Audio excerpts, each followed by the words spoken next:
first guest is starting our day off with a real treat, a beautiful chocolate coconut cookie cake. Oh my gosh, take a look at that. Please welcome back to our home, Courtney Rich. We're so excited to have you, Courtney. This is amazing.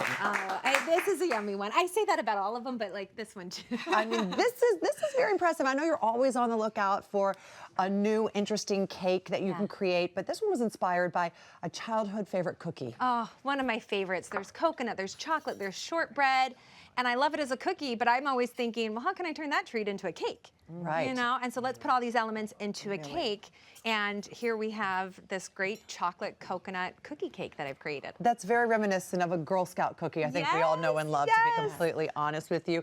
As you can see, Cameron, Kim, and Orly have already started digging in. I love that. I like that you just go for it. No worries. When I took the first bite, this is incredible. Oh, it's an cake. You can eat the whole thing.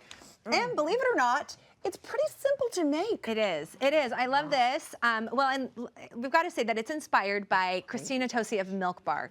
And what she really revolutionized is this whole idea of making a cake without decorating it. Yeah. And I love sharing this with people because a lot of people will look at my cakes and they're like, oh, that looks really hard to do, especially decorating and smoothing out the sides.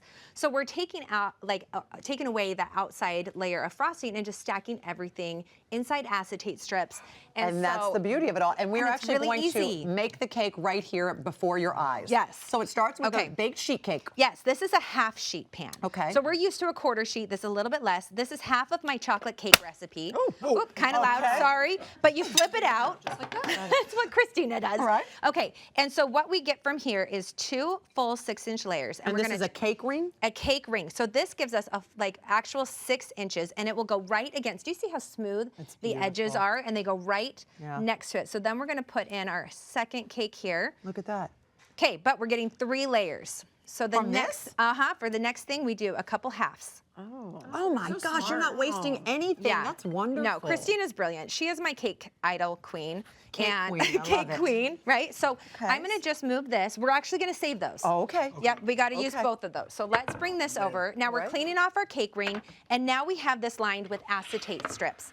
This is what we're gonna help build the cake in and help hold everything together. We chill it, and then we're gonna peel that off when we're ready to serve. All right. So when we're building this cake, you wanna start with your half pieces, and you just put those right against the edge there. So what do you want to start with those, out of curiosity? Well, they're like the ugliest ones, and we're just gonna hide those at the bottom. Okay, I thought it was a stability thing, so I was asking, coming from my engineering background, I'm like, No, we like to go like ugliest to prettiest. Got it, Our got last it. one will show. How silly And because you have to add extra right there in the so middle. look, we're just gonna piece together Look at that, just more smush it right layers in. here. Yeah, no one can see. And then you have the cake go all the way to the edge, and we'll just fill this in and just piece in and kind of use the back of your hand. Well, the other thing I like about this is, last time I've been here, we used my cake turntable, we had a cake scraper, all these extra tools. Right. And this one you don't need that. We can use the back of a spoon. Yep. So we have all our cake, so we make that as level as we can. Okay, then we have our layers of ganache, shortbread cookies, and a frosting that's made out of what? The shortbread cookies. We're throwing those in there. Shortbread cookies and just buttercream? And my buttercream, yep. We'll just mix them and blend them all together. We pipe that in there. We're gonna add some of our shortbread cookie And and these are toasted shortbread cookies or just shortbread cookies that are just crumbled? You know what, you could do either actually, Debbie. That's a great point because you could simplify this. If you want to just buy shortbread cookies, grab them. Otherwise, you can use flour, butter, and a little bit of sugar and make your own. So you made your own shortbread cookies, then you crumbled them? Yeah, you just make a little crumble. Wow. I mean, that's hardcore. Yeah. She's cake by Courtney. Yes, She's not bought by Courtney. Okay, now this is my favorite. My favorite thing in the world. I have to be honest with you. I mean, I'm embarrassed to say, but maybe not so much. During the break, Courtney and I ate about 5 handfuls of this. So you guys try not to. I dare you to try not to just snack the whole time. I dare you to try. This is a toasted coconut caramel that is, it's heaven. I don't even know how to explain it. We were talking during the break about how you can eat this with everything else. We can throw apples into it as a dip. We could take pretzels. Like, you could make just take a double batch of this. Oh, she's not. This is why I love Debbie. She's like, so let's just use our fork. So we've got some of our ganache. You could use a piping bag to spread this on as well. Okay. Or use a drip bottle I like to do so it just kind of goes all over. You'll drizzle it on. That's not our prettiest, but you see the point. okay. And then we're gonna add more of our coconut crunch. Just crumble it in there. Oh yeah, just hands get gooey. I mean, it's coconut. It's good for you. Exactly. And toasted.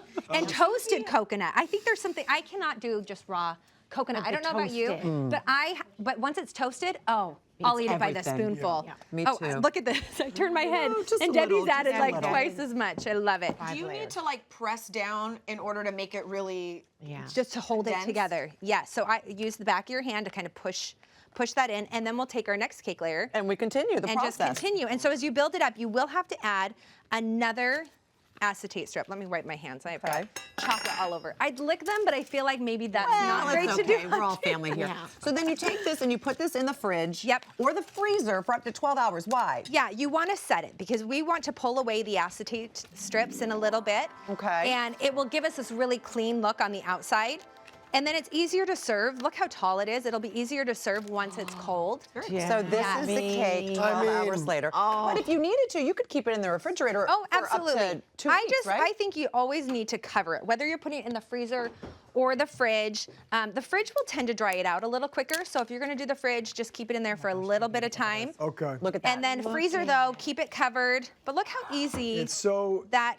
beautiful. It's almost like a work of art. I have Right? to tell you, on that note, I want to ask you, I should say, about your subscription cake club that you've got going on. Yes, this is really fun. And we talked about it a little bit last time, but it hadn't launched. And now we're going into month 3. And there's basically a cake of the month. And I'm sending you all the ingredients, except for the things that you need from the refrigerator. You're getting in a really cute, pretty curated box, and it's separated. You have your cake, your frosting, your extras. I'm working with a company called My Mind's Eye to put cake toppers in there. But it's really a family affair. It really is, and it's so easy because everything's pre-measured. So it's fun to have the kids in there with you because they can just dump it in. You know when you're scared about them measuring things? This one is like just, let them go ahead and throw in the flour because you know you have the right amount. And you really guys fun. are doing so well. I have to say congratulations. Thank I mean, you. How are you keeping up? Heads above water, and I have my kids working on the weekend. I'm going to be honest. Yeah, that's right. It's a family affair, everybody. You saw it from the photos. That's pretty impressive. Kids are really doing it. Yeah. Well, this is needless to say. You don't need us to say it my again, gosh, I but love absolutely delicious, Deb. I know you've already been snacking. So good. Thank you so much, Courtney.